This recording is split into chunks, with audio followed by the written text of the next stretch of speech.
What's going on, everybody? I'm Brandon from Walker's Woodworks. Welcome back to the channel. Today I'm going to show you how I restored an old park bench. It's pretty cool. Check it out.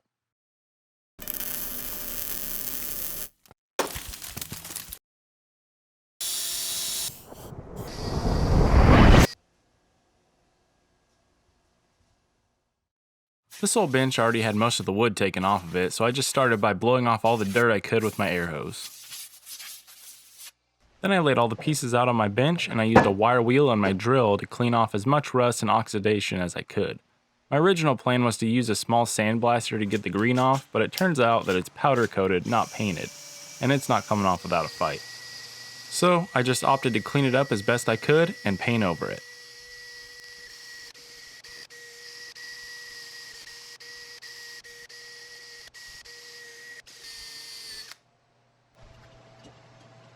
I removed whatever wood was left, and then I moved on to cutting off all the bolts with my angle grinder and cutoff wheel. They were too rusty to just loosen, so I had to actually cut them off. These are pretty cool shots, but I'm pretty sure this is how I got a scuff on my camera lens, so hopefully you enjoy it.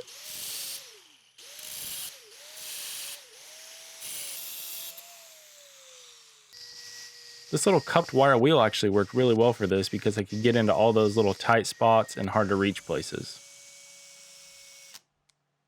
After I got all the rust off and who knows what else, I cleaned everything with acetone to prep for paint, making sure to get in all the small areas.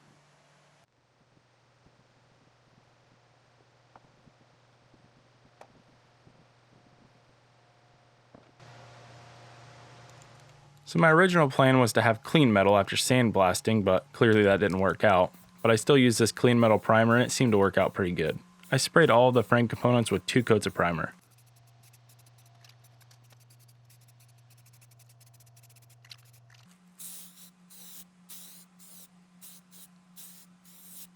I went ahead and sprayed from all 4 sides just so I could make sure everything was nice and covered.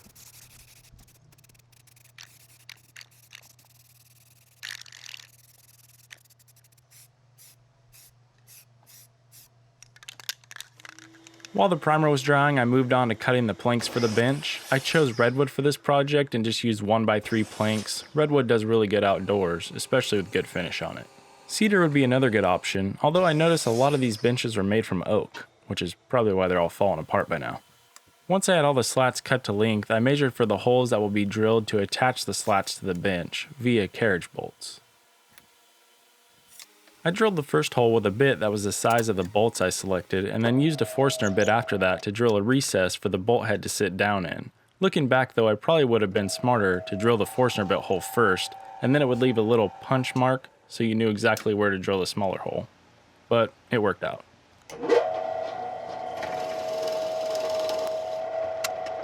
And again, since I knew this was going outside, I opted for stainless steel hardware, that way it won't rust.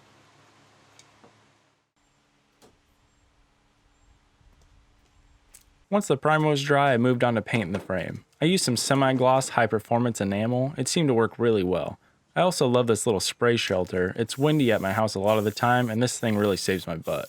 I will leave a link to it and all the other tools I use in this video in the description below for you guys to check out. Also, if you're not subscribed to the channel, I'd really appreciate it if you'd smash that subscribe button and hit that notification bell to know when I drop new videos. I applied 3 coats of this paint to all the parts of the frame.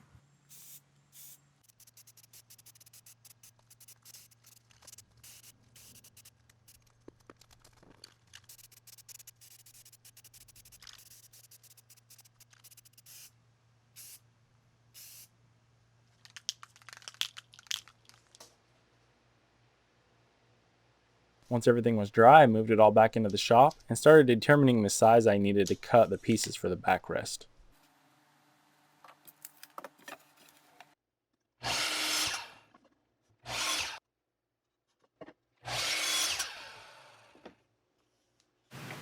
Hey guys, hopefully you can hear me okay. I'm just using my shotgun mic. But basically I've realized once I put these on that these pieces are going to be too wide. So I have to figure out how much to trim off of each side to make it the same width as this whole piece will be.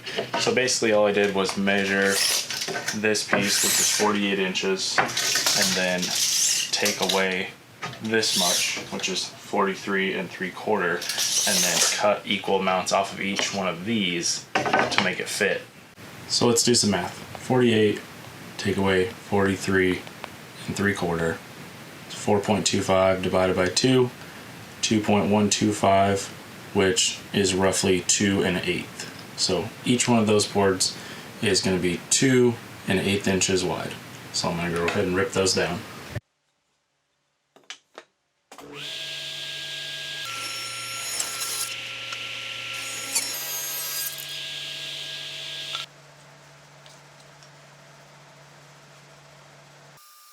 After everything was cut and ready for finish, I set the slats all up on these little painter triangles, and I have to admit it didn't work as well as I had hoped, but it got the job done. Since it was going to be outside, I wanted to use something to protect it, and this Bristol Clear UV finish does just that. It's a 2-part high gloss finish, but there's also an optional satin additive which I did use and it worked great. I get it from Moss Epoxies, which is actually the sponsor of this video. If you guys follow me, you know I use Moss products all the time, and when I asked them about an outdoor finish, they highly recommended the Bristol. I will leave a link to it in the description below for you guys, and if you're interested in saving money, you can use the code WALKER20 for 20% off your first order of anything on the MossEpoxies.com website. Thanks Moss for sponsoring this video.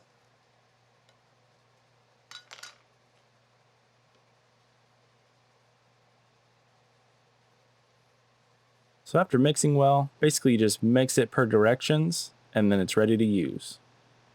There's a couple ways you can apply this. You can either use a brush, or you can thin it down and spray it, just depending on what you want to do.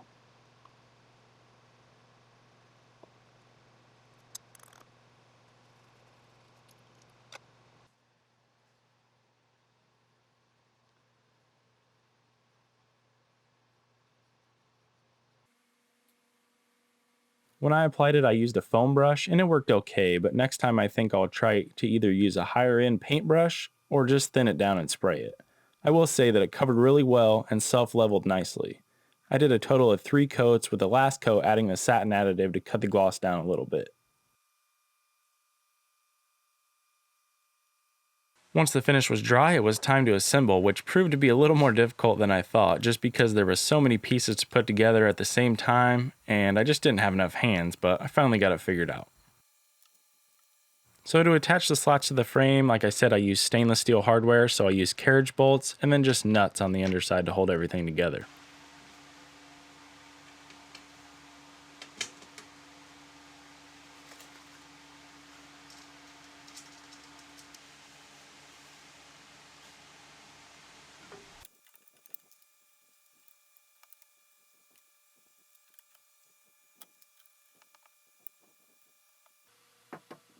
I made sure to leave all the bolts just a little bit loose because I knew when I put the back on it would really square everything up, and then I could go back and tighten everything down.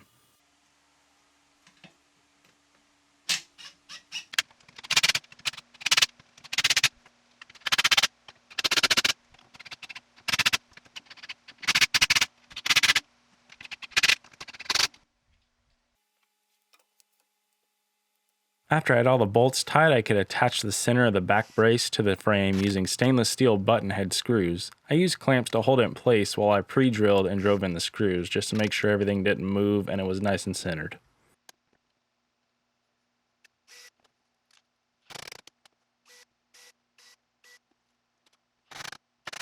I did the whole bottom row of screws in this position, and then I flipped it over to do the top side.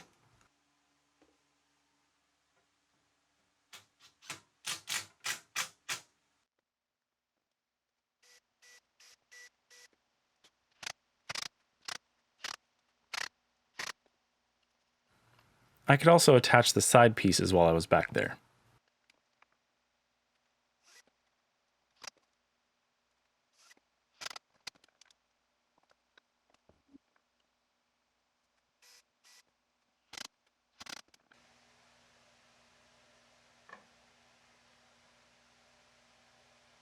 The last step was to attach the center brace. I had to use some washers to space out the screws enough so they wouldn't go through because the center brace is a lot thinner than the frame.